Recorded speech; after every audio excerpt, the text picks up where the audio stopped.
Today I'm going to be showing you over 100 tips, tricks and hidden features of iOS 26 on the iPhone 17, iPhone 17 Pro or the iPhone 17 Pro Max Max. Now these will improve performance, prolong battery life, unlock hidden new features, and ultimately help your iPhone last longer. Now yes, this is a lengthy video, but trust me, compared to how long we all use our phones each day, it is truly worth watching as this video is gonna be covering everything you need to know. So without further ado, let's get started. Alright, so the first thing we're gonna do is check and see if we need to do an update, and this will ensure that you have access to all the latest features and settings that we're gonna be looking at today. So to do this, we're gonna jump into settings, then tap here onto general and then tap onto software update, and in here if you have to do an update like I do, I recommend you do this now before we continue. Alright, so with that out of the way, the first thing I recommend you do on any new phone, whether you buy it new from Apple or used, is to check your battery health and the cycle count of your battery. This will tell you a lot about the phone. So first of all, what you want to do is we're going to go into settings and then we're going to tap here onto battery, and then here as you can see, we have a very new battery screen with iOS 26, giving you much more metrics on daily usage, as well as when the phone was last fully charged. But for now, what we're going to do is scroll down to where we find battery health, tap into that, and here there are two key metrics that you want to look at.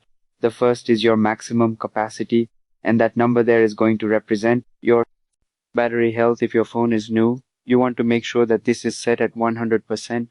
And if your phone is used, if you're buying a phone used, you want to make sure that it is set above 80%, as once your battery health, typically speaking, falls below 80%, you'll start to want to replace it, as this is when you may experience things like random shutdowns or just generally poor battery performance. Now, the second indicator is going to be your cycle count, and this is going to show you how often your battery has been fully charged up and then fully depleted. If your phone is new, this may not be at 0. That is okay, it could be at 2, could be 3, even 4. However, if your cycle count is higher than that, say 1000, 20, 30, then your phone is probably not new and may be used before, in which case I would recommend you return it for a refund and maybe buy elsewhere. Great.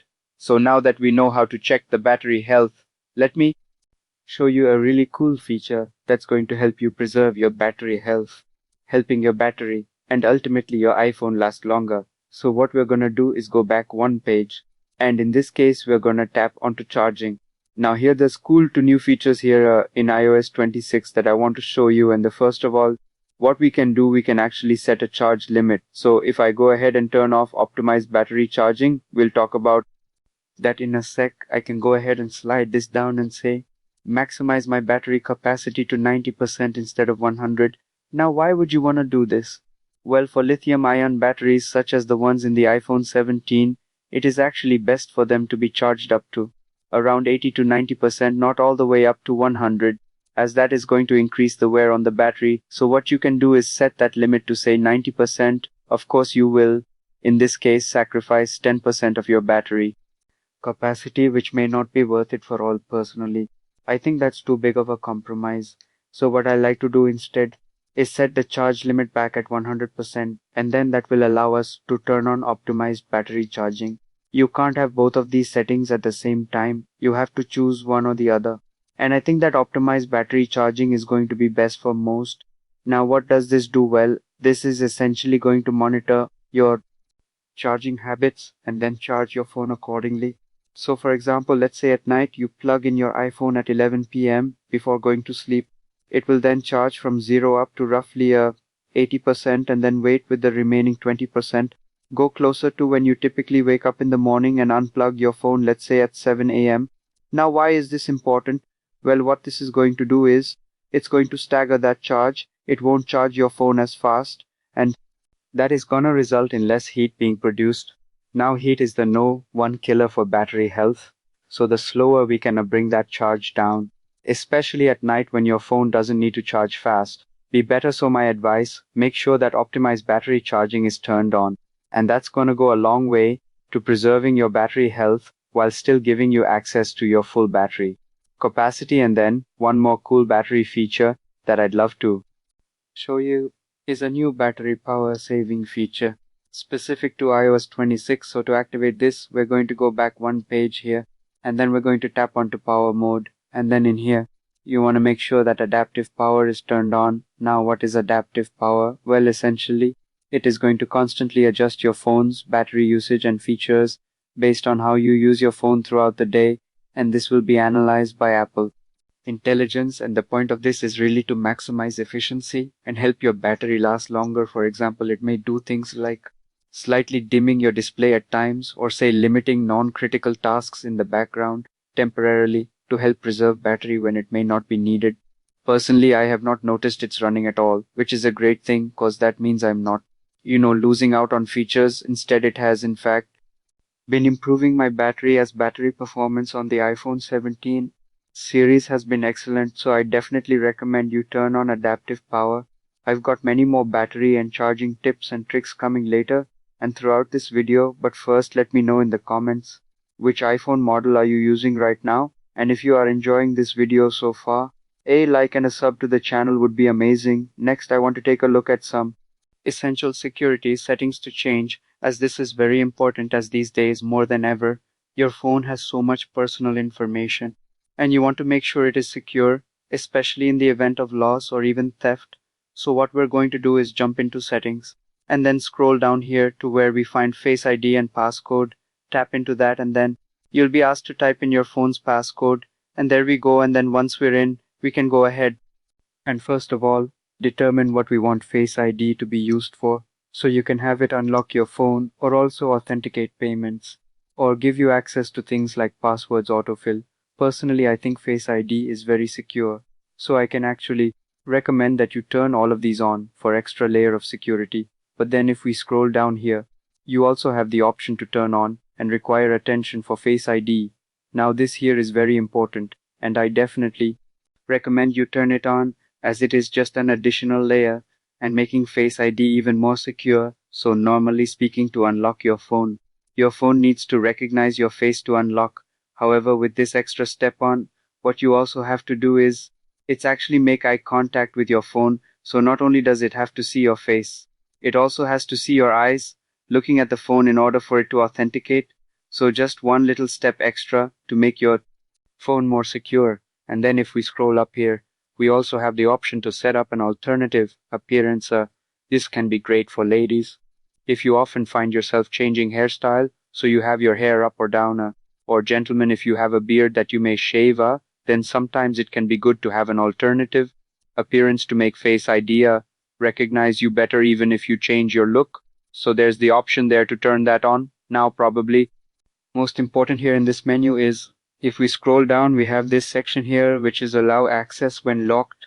Now many people that I know have most, if not all of these turned on, and my recommendation to start is to actually turn all of them off, as what this is basically going to mean is everything here that is on is going to be accessible when your phone is locked.